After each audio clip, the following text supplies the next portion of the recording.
box office report time. And normally, I would do this at like 3 o'clock in the morning, but I couldn't do it.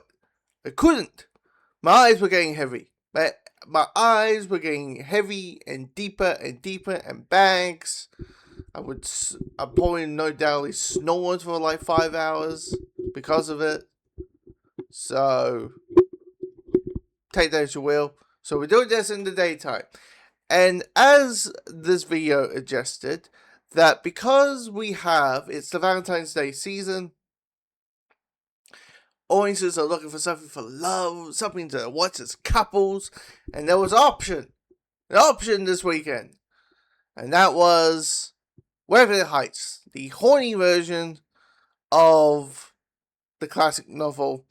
So the question is, how much horniness arrived at the movie theater?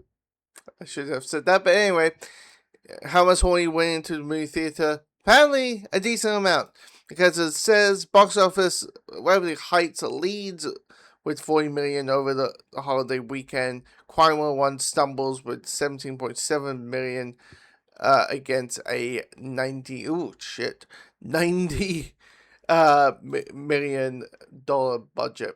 As it reads, Wuthering Heights is a steamy romantic drama starring Margot Robbie and Jack McCrory, is heating up the box office over the Valentine's Day weekend.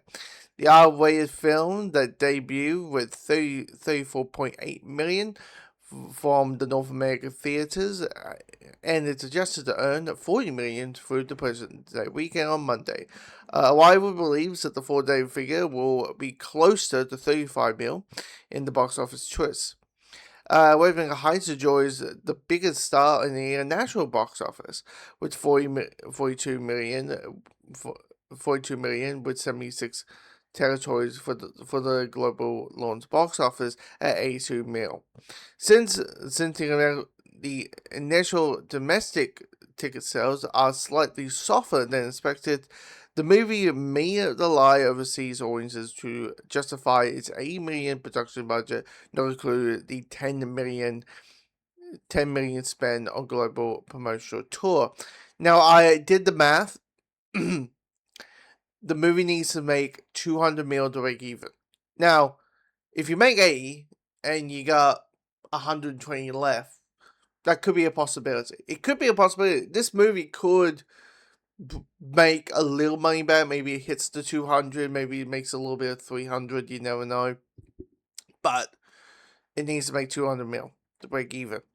Emma Vero, I always butcher her name, directed Wuthering Heights, which is a third feature following the Oscar-winning wave thriller Promising Young Woman and the ultra-profit Saltburn. Netflix offered to pay a smuggling $150 million for Vero's take on Emily Brochen's novel about a toxic couple in the 18th century in England. However, the filmmaker and the producer, including Robbie, adopted to take less money from Wahlberg's to extend for a wide theatrical release and a full-scale marketing campaign.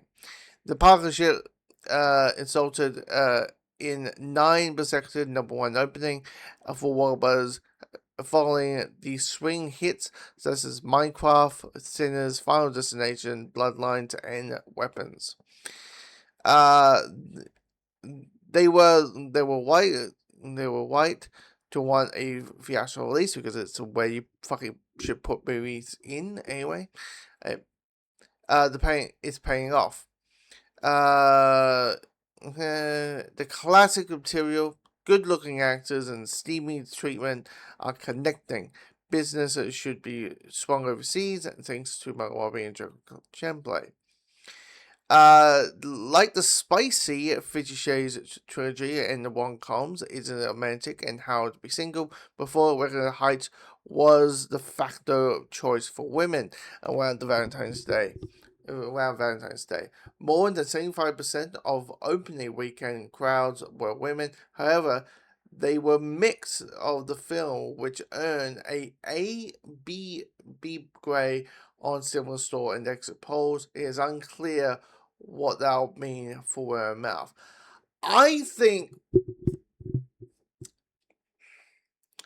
like me who has seen the film, I mean, you can, check my review what I thought of it.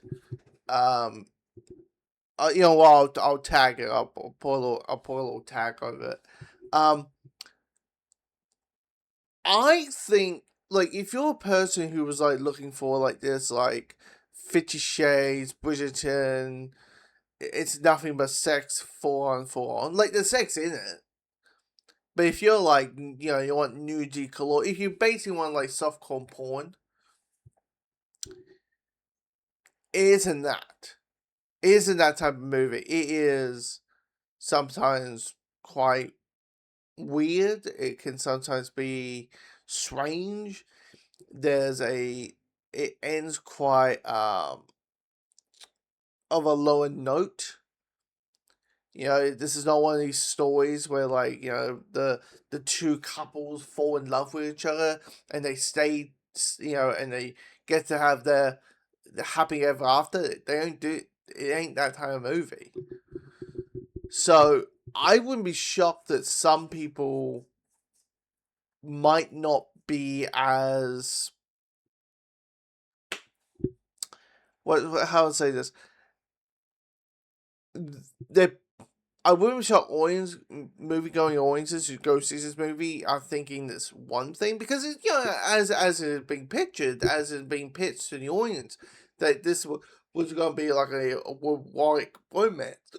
And as I said, there's sex in it, but it's not the type of sex I think people were thinking of. Okay, outside that one scene, with like the horse, when there's one like bondage scene. There's one, but it isn't that type of movie. There's no nudity. In it. There's none of that kind of stuff. So and also you got people who are fans of the book. I actually wouldn't be shocked that people who this is a book that I think majority people, even though you have heard people saying that, oh, I was forced to read this in store or whatever. A lot of people haven't read it, so you can't like use the IP of the book to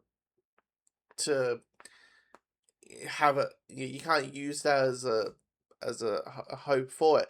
But look, this movie, but I don't know. It is quite interesting. I think that's what it's going to be. I think this is a movie where it got pitched as a romantic, romantic film, and it turns to a romantic tragedy. And audiences might come out and they feel sad and they're weeping, and it's like, I think audience members, it's the old saying, it's the old George Lucas saying, audience can handle everything. You just need to give them a happy ending. So, it ain't that happy of a movie. So I'm thinking like it will make its $200 production budget back, but I wouldn't be shocked it struggles to make $300 million. I wouldn't be shocked. Just because maybe audiences feel a little bit duped by it, duped by the box office and stuff like that. So, yeah, I mean, and also like Final One with the $9 million price tag. Once again, why does a movie like this need 90 mil? Probably because of all its actors. Pays cuts, guys. Yeah, pays cuts. But anyway, comment below. Let me know your thoughts of the box office.